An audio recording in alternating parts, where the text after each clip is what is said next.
সামান্য একটা ভুলের জন্য আমার আজকে কত বড় ক্ষতি হয়ে গেল, যার কারণে সব কাজকর্ম আমার জামাইরই করতে হচ্ছে। মানে রাত প্রায় ৯টা বাজে, তখন আমার ভাই আর আমার জামাই মিলে বায়না ধরছে তারা পাতাকপির বড়া খাবে। আমার আম্মু যতদিন যাবৎ হজ করতে গেছে ততদিন আমার ভাইয়ের সব আবদার আমিই পূরণ করার চেষ্টা করি, যার কারণে আমি পাতাকপি কুচি করা শুরু করে দিই। আর আদা বাটা রসুন বাটা এগুলো সব আগে থেকে ব্লেন্ডার করা ছিল, যার কারণে আমার একটু সুবিধা হয়েছে। তবে কুচি করার সময় আসল ঘটনা ঘটে। পাতাকপি কুচি করার সময় আমার জামাই আমাকে বারবার সতর্ক করতেছিল যে তোমার হাত যেন না কেটে যায়, আস্তে ধীরে কাইটো। তারপরও সেম ঘটনাটাই আমার সাথে ঘটে। এমন ভাবে ফ্যাশ লাগছে যে ব্লাড একদম তুলা ভর্তি হয়ে গেছিল। তারপর আমার জামাই আমার হাতে ব্যান্ডেজ করে দিয়ে ওই কাজ করা শুরু করে দিল। পাতাকপি চিপে একদম রস মানে পানি সব বের করে দিচ্ছিল। বের করে ওইগুলা হচ্ছে পেঁয়াজ মরিচ আদা বাটা রসুন বাটা এগুলা দিয়ে মিক্স করবে, মানে সবকিছুই ওই করতেছিল আর আমি ভিডিও নিচ্ছিলাম এখান থেকে। তারপর মনে মনে ভাবতেছিলাম মানে খুব ভাগ্য করে আমার জামাইটাকে পাইছি। আমার একটু মানে অসুবিধা দেখলে ওই কাজ করা শুরু করে দেয়। সবকিছু মানে পাটায় বাটতে হয়, আমার হাতে ব্যথা পাবো, যার কারণে ওই আমাকে পাটায় বেটে দিবে। আমি বারবার বারণ করা সত্ত্বেও ওই কাজগুলো করতেছে। তারপর আমাকে ধমক দিয়ে বলল যে তুমি কি এই কাটা হাত নিয়ে কোনো কিছু করতে পারবা। তারপর ওই কাজ করা শুরু করে দিল, এগুলো সবকিছু মিক্স করে বড়া বানানো শুরু করে দিল। আর হচ্ছে এখানে তেল কি হয়েছিল, মানে আজকে সবকিছু আমাদের মানে ডুপ্লিকেট হচ্ছিল, কি আর বলবো, মানে তেলও অনেকটুকু হাত থেকে হাত ফসকে পড়ে গেছিল।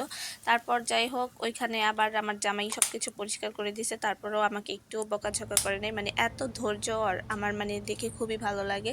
অনেক ভাগ্য করে সত্যিই আমার জামাইকে পাইছি। সবাই অবশ্যই আমাদের জন্য দোয়া করবেন। আর এই দেখেন কত কিউট কিউট বড়া, এগুলো আবার আমি ওকে হেল্প করতেছিলাম, বললাম আমি উঠাইলে তো আর সমস্যা নাই, এখানে তো আর তেমন হাত দিতে হচ্ছে না। তারপর হচ্ছে আমার জামাই সবকিছু করে দিচ্ছিল আর আমি শুধু তুলতেছিলাম বড়াগুলা। তবে আমার সাথে যে এই ঘটনাটা আজকে হবে আমি জাস্ট কল্পনাই করি নাই। তারপর থেকে এখন পর্যন্ত আমার জামাই কিন্তু আমার টুকটাক সব কাজগুলা করে দেয়। তো এখানে কাজ করার সময় আমার জামাইয়ের মুখটা দেখেন একদম ঘেমে শেষ হয়ে গেছে। তো আমি বললাম তুমি উঠে পড়ো, আমি এখন ভাজতে পারবো। তারপরে উঠতেছিল না।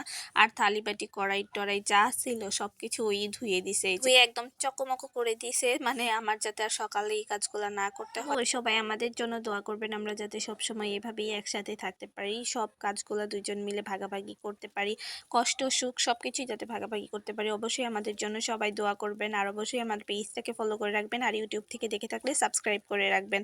আপনাদের দোয়া ভালোবাসা ছাড়া কিন্তু আমরা একদমই এগোতে পারবো না। সো অবশ্যই আমাদের পাশে থাকবেন। আমরা কিন্তু নিউ ব্লগ শুরু করছি, মানে একটু ভুল ত্রুটি হতেই পারে, অবশ্যই সেগুলো ক্ষমা সুন্দর দৃষ্টিতে দেখবেন আর অবশ্যই আমাদের পাশে থাকবেন।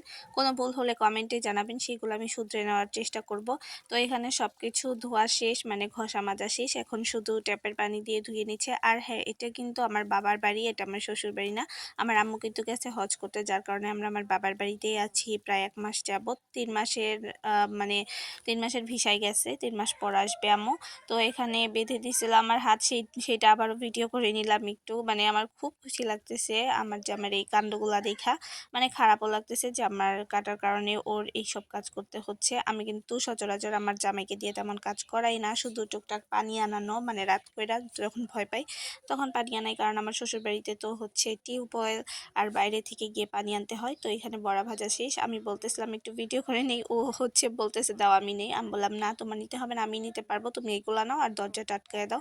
তারপর হচ্ছে দরজাটা আটকায় দিচ্ছিল। আর আমার ছেলে আর আমার ভাই কিন্তু অনেক টাইম যাবত, মানে আমার হাতে এরকম হওয়ার পরে আমার ভাই আমার ছেলেকে রাখতেছে, কারণ এখানে বিরক্ত করলে আমার আরো বেশি খারাপ লাগবে। তো এখানে আমার হাজবেন্ড আবার বলতেছে দরজা আটকে দিব, আবার লাইট অফ করতে হবে না, লাইট অফ করে আসি, তুমি এইগুলো একটু ধরো। তারপর আমি বললাম তুমি ওখানে রেখে তারপর হচ্ছে লাইটটা অফ করে আসো।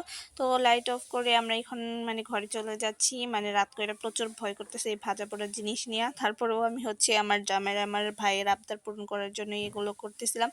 আর ঘ্যাসে করতে পারতাম কিন্তু গ্যাস শেষ হয়ে গেছে, যার কারণে ঘ্যাসে করি নাই। তো এখানে রাখতে বললাম আমার জামাইকে। তো যাই হোক, সবাই আমাদের জন্য অবশ্যই দোয়া করবেন আর অবশ্যই আমাদের পেজটাকে ফলো করে রাখবেন। আজকের ব্লগটা এখানে শেষ করছি, ভালো থাকবেন সুস্থ থাকবেন সবাই, আল্লাহ হাফিজ।